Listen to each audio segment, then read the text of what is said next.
Good morning, YouTube. My name is Alex. Welcome back to the Lifting Nomad. In today's video, we're going to talk about how long should your first trip be while doing a remote working trip. Whether you're looking to explore the opportunity, and maybe you've been offered it by your job to go on a few months of the year, you're looking to make a change in your lifestyle, whatever it is. I want to talk about a couple different things where you can approach it, different goals, different objectives, different timelines, different lifestyles, depending on what you're looking to do. So without further ado, let's get into the video.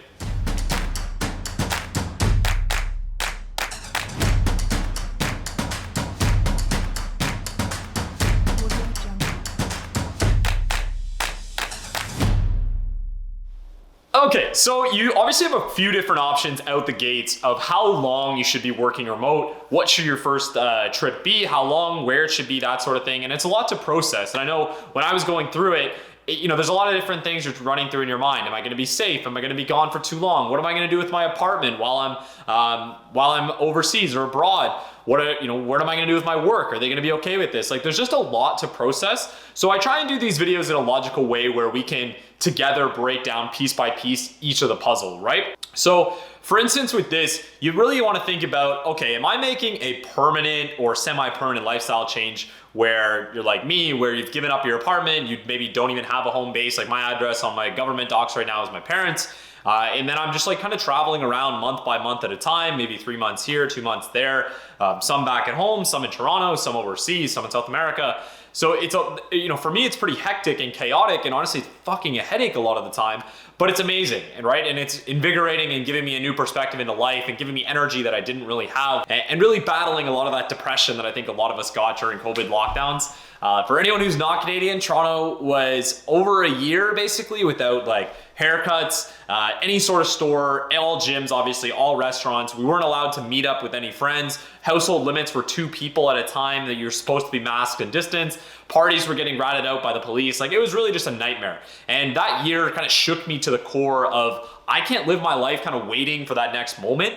So for me, I decided to get rid of my apartment, put everything in storage, and just start to travel. I think, it really showed me that my 20s are limited and my time here, I want to make the most of it and have the most impact and have the most memorable life I can. So I decided to give up everything and move sort of permanently. Will this end? Probably eventually. I'll like to settle down and get a more solid home base. I think with some of the Airbnb changes that they've made around their policies recently, where you can rent from like a landlord, and then when you're not there, Airbnb that rental to other people. That I think is a game changer for me. If I can have a home base in Toronto like 6 months of the year, and then every couple months or in the winter, Airbnb it, and then still have that home base and lease in my name, and then come back to it. I think that's going to be really game changing and something I'm going to explore. But that's just one option.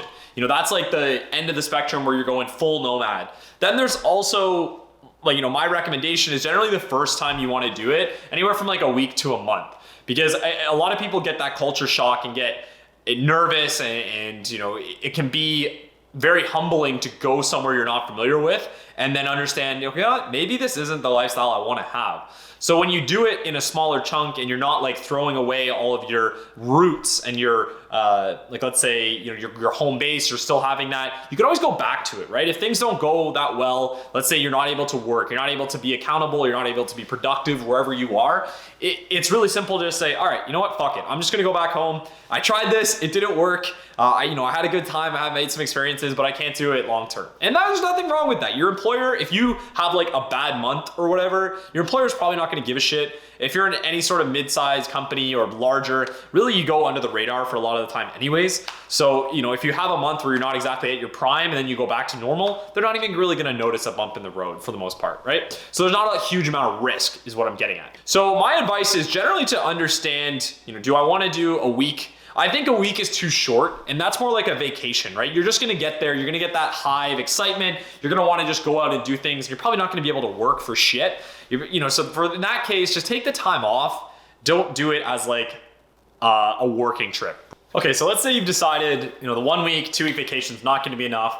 I think 1 month is really the perfect amount of time to do a couple of things. First of all, understand if you can do the remote work trip. I think if you're doing it only for 1 or 2 weeks, you're not really giving it a fair chance. Like most things in life, they take time, and you do have to kind of let your seeds be sowed, right? And if you're only cutting it after such a short time, I don't think you're giving it the proper respect and opportunity, because that first trip for a lot of us is scary. It's nerve-wracking. You don't know whether you're gonna be able to do it, whether you should go home. Was this a mistake? But in most people's recommendations, they suggest getting in a routine, going to the gym, finding a coffee shop you can do every day, and at least giving it a shot. You've already spent this money, you're there, you might as well try and go a couple more days. And usually what I've found, at least in my first few, where once I got in that routine, I was going to the gym every day, I was seeing familiar faces in coffee shops and getting a beer with some people from the hostel or doing like a pub crawl and meeting people. I'm like, it makes you just feel a little bit more a part of it. And you're like, okay, you know what? Maybe I can do this.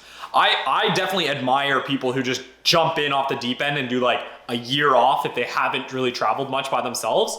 That's like, pretty reckless, honestly. And it's amazing. And I definitely, am impressed by it and astounded if you're able to pull it off. I think most people should try and do smaller trips first. I've had the benefit of growing up traveling, and I've traveled by myself a fair bit as well through Europe and South America. So I'm fairly comfortable with it, but that doesn't mean it's still just as easy as, flipping a switch. So now you've decided, okay, let's do a month. That gives you a good enough time where, again, you don't have to give up your life back at home. That's where companies like Remote Year, you've heard me talk about them before, where that can come in to help you decide, maybe I can do it for a month, maybe do it for a few weeks, try this out. And then if I like it, I can go back home and start to strategize. I did a month first, then like 2 months, and now I'm doing like 3-4 months trips at a time, where basically just avoiding the fucking brutal Canadian winter and then still seeing all these cool places and having a place to come back to. There's also some things to consider depending on where you're from, like health insurance and health coverage back in your home country. Like here in Canada, I can be outside of the country for up to 7 months of the year, but I have to be in Canada for 5 months of the year at minimum in order to maintain our health coverage. So that's something we have to think about if you're gonna be traveling for longer. Of course, you can file paperwork if you're gonna do like a year sabbatical and just be out of the country for a year. You can file an extension and make that, but it's just something you have to be prepared for versus just kind of flying under the radar. So that's it, a little bit shorter video today. I think that was kind of my idea of the length you should take when you're just starting out. And like I said, get your toes wet before you dive in the deep end. I think it helps give you a full perspective of if you can do this, is this gonna be too much? Am I making a mistake? But at the same time, it's gonna push your ability to grow and experience what you can do as a person instead of being trapped at home and kind of doing the same monotonous routine over and over. So that's the video. Hope this was somewhat useful. If it was, feel free to leave a comment in the section below what you would change, what you would recommend for your length of a first trip, or even how long, on your 5th, 6th, 7th, 8th trip, how long do you think is best? Otherwise, any feedback, always appreciated. But my name is Alex. Welcome back to Lifting Nomad. We'll see you in the next one.